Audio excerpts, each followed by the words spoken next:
कार्तिक मास में जरूर सुने चकवा और चकवी की कहानी।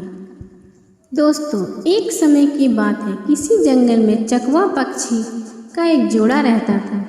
चकवा और चकवी दोनों में बड़ा प्रेम था। दोनों अपना हंसी खुशी जीवन व्यतीत कर रहे थे। इन दोनों में इतना प्रेम था कि जंगल के मौजूद पशु पक्षी इनके प्रेम की मिसाल दिया करते थे। यहाँ तक कि चकवा चकवी एक दूसरे पर प्राण न्यौछावर करते थे। जब चकवी को कोई गलती हो जाती तो चकवा जब उसे सुनाता तो वो चकवी चुपचाप सुन लेती थी, उसे पलटकर कभी जवाब नहीं देती थी। ठीक इसी तरह जब चकवे से कोई गलती हो जाती तो चकवी कभी चकवे को सुना देती तो चकवा भी चुपचाप सुन लेता और पलटकर कभी जवाब नहीं देता था। जब दोनों में किसी बात को लेकर खटपट होती थी तो थोड़ी ही देर में दोनों में सुलह हो जाती थी। चकवा का एक पड़ोसी कौवा था। कौवा अपनी पत्नी से हमेशा हर बात पर झगड़ा करता था। उन दोनों में हमेशा कलेश रहता था। इतना झगड़ा करके मारपीट की नौबत आती थी।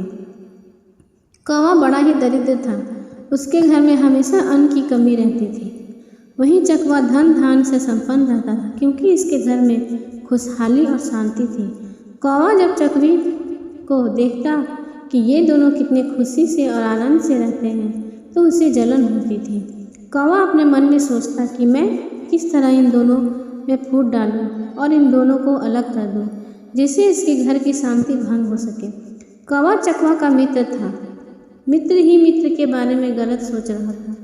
उसके मन में चकवा और चकवी के प्रति हमेशा जलन रहती थी। कौवे ने अपने मन में सोचा कि अब मैं इसे शांति से नहीं रहने दूंगा।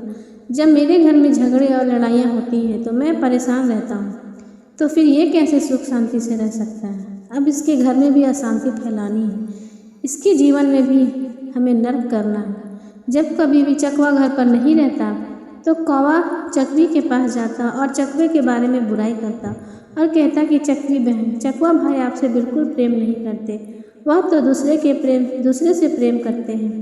मैंने उन्हें कुछ समय पहले अन्य से बात करते हुए देखा। कौवे की इस बात को सुनकर चकवी को बिल्कुल भी भरोसा नहीं हुआ। चकवी कौवे की बात को कभी नहीं सुनती थी और उसके बात को हमेशा हवा में उड़ा देती थी। जब चकवा अकेला रहता तो कौवा चकवे के पास जाकर चकवी की बुराई करता और कहता, चकवा भाई, चकवी आपसे बिल्कुल प्रेम नहीं करती, क्योंकि वह किसी अन्य से प्रेम करती है। मैंने आज ही चकवी बहन को किसी और से बात करते हुए देखा। चकवा इन बातों को सुनकर हंसते हंसते टाल देता है और उस बात पर बिल्कुल भी भरोसा नहीं करता। अब इसी प्रकार कौवा चकवा और चकवी दोनों में बारी बारी फूट डालने की कोशिश करता, लेकिन चकवा और चकवी इतना प्रेम था कि वह एक दूसरे पर विश्वास किया करते थे और दूसरों के बहकावे में नहीं आते थे। अब इस प्रकार कौवा जब हार जाता तो कौवा अपनी पत्नी से जाकर कहता, यदि तुम चाहती हो कि मैं तुमसे कभी झगड़ा ना करूं तो तुम मेरा एक काम करो, चकवा और चकवी दोनों में मन मुटाव करवा दो, दोनों के बीच झगड़ा पैदा करो, जिससे उनकी शांति भंग हो सके। कौवा ने अपनी पत्नी से कहा कि जब भी तुम्हें मौका मिले तुम चकवी बहन का कान भरती रहो और मुझे भी जब भी समय मिलेगा मैं चकवा का कान भरते रहूँगा, जिससे दोनों में लड़ाई हो जाएगी। अब कौवे की पत्नी चकवी के पास जाकर कहती है, तुम्हारा पति तुमसे प्रेम नहीं करता, वह तो किसी दूसरे से प्रेम करता है। ठीक इसी तरह कौवा भी चकवे के पास जाकर कहता, चकवा भाई, चकवी बहन आपसे प्रेम नहीं करती, वह किसी दूसरे से प्रेम करती है। कौवा और उसकी पत्नी अब प्रतिदिन चकवा और चकवी के कान भरते, जिससे धीरे धीरे चकवी को विश्वास होने लगा कि चकवी जरूर अब हमसे प्रेम नहीं करती। ठीक इसी तरह चकवी को भी धीरे धीरे विश्वास होने लगा कि मेरा पति मुझसे प्रेम नहीं करता। अब चकवा और चकवी में भी मनमुटाव होने लगा, दोनों के बीच झगड़े होने लगे, जिसकी वजह से लक्ष्मी जी चकवा और चकवी के घर को छोड़कर चली गई, क्योंकि जिस घर में लड़ाई झगड़े होते हैं उस घर में माँ लक्ष्मी का वास नहीं होता है। अब चकवा और चकवी के घर में दरिद्रता ने अपना वास कर लिया। जब चकवा और चकवी धन की कमी के कारण भूखे मरने लगे तो यह देखकर कौवे को बड़ी सुकून मिला, उसे बड़ी खुशी हुई। एक दिन चकवा को यह एहसास होता है कि हमारी लड़ाई झगड़े की वजह से यह सब हो रहा है, तो वह अपनी पत्नी से कहता है, प्रिय, देखा तुमने, जब हम दोनों एक दूसरे से लड़ाई झगड़ा नहीं करते थे तो हमारा जीवन कितना सुखमय था और हमारे घर में अन्न धन की कोई कमी नहीं थी। लेकिन जब से हम दोनों आपस में लड़ने झगड़ने लगे तब से हमारे घर में अन्न धन की कमी हो गई। चकवे की बात सुनकर चकवी को अपनी गलती का एहसास होता है और वह चकवे से कहती है, स्वामी मुझसे गलती हुई, मुझे माफ़ कर दीजिए। हमें इस प्रकार दूसरों की बातों में आकर नहीं लड़ना चाहिए। तब चकवे ने चकवे से कहा कि इस समस्या के समाधान के लिए हमें क्या करना चाहिए। तब चकवे ने कहा कि यहीं पास में एक गुफा में सिद्ध पुरुष महात्मा रहते हैं, हम उनके पास चलते हैं, वही हमारी समस्या का समाधान करेंगे और हमें यह बताएंगे कि अब हमें क्या करना चाहिए।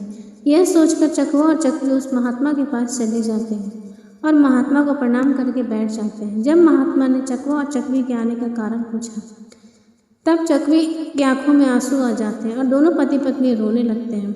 चकवा विस्तार पूर्वक पूरी कहानी और उस महात्मा को सुना देता है। तब महात्मा कहते हैं कि हे चकवा, मेरी बातों को ध्यान से सुनो। आज मैं तुम्हें ऐसी 5 बातें बताऊंगा जिसे यदि तुमने अपने जीवन में उतार लिया और उस पर अमल कर लिया तो कभी भी तुम्हारे घर में लड़ाई झगड़ा नहीं होगा। जो तुम्हारे जानने वाले होते हैं, सगे संबंधी होते हैं, जो तुम्हें अच्छे से समझ रहे होते हैं तथा जो तुम्हें अच्छे से जान रहे होते हैं, वही तुम्हारे जड़ काटते हैं। यह बात बिल्कुल सत्य है। जो व्यक्ति तुम्हें अच्छी तरह से जानता है और समझता है, वही व्यक्ति तुम्हारे घर में झगड़ा लड़ाई करवाता है, जिससे घर में कलेश उत्पन्न होता है। यही लोग आपके दुखों और समस्याओं का कारण बनते हैं। इसलिए अपने करीबियों को राज की बातें या गुप्त बातें कभी मत बताना। अपने मित्र के सामने धनी होने का दिखावा कभी नहीं करना चाहिए। अपने मित्र के सामने अपनी बड़ाई और दिखावा करेंगे तो कि मैं बहुत धनवान हूँ, तो वह मित्र आपके बारे में गलत धारणा बना लेगा। दूसरों के कहने पर कभी विश्वास नहीं करना चाहिए। जब तक कि स्वयं अपनी आँखों से सब ना देख लो, तब तक उन बातों पर विश्वास नहीं करना चाहिए। हमें अपनों पर कभी शक नहीं करना चाहिए। यदि आप अपनों पर शक करेंगे, आप विनाश की ओर अग्रसित हो जाएंगे। पति पत्नी, माता पिता, पुत्र, इन्हें आपस में किसी भी के ऊपर शक नहीं करना चाहिए। आप गैरों पर शक कर सकते हैं, लेकिन अपनों पर कभी शक नहीं करना चाहिए। कभी भी बिना बुलाए समारोह या उत्सव में नहीं जाना चाहिए, क्योंकि यदि आप बिना बुलाए किसी समारोह या उत्सव में जाते हैं तो इससे आपके सम्मान को ठेस पहुंचती है, जिससे आपके मान सम्मान में कमी आती है। चकवा और चकवी को अब अपनी गलती का एहसास हो चुका था। वो दोनों की आंखों से बहते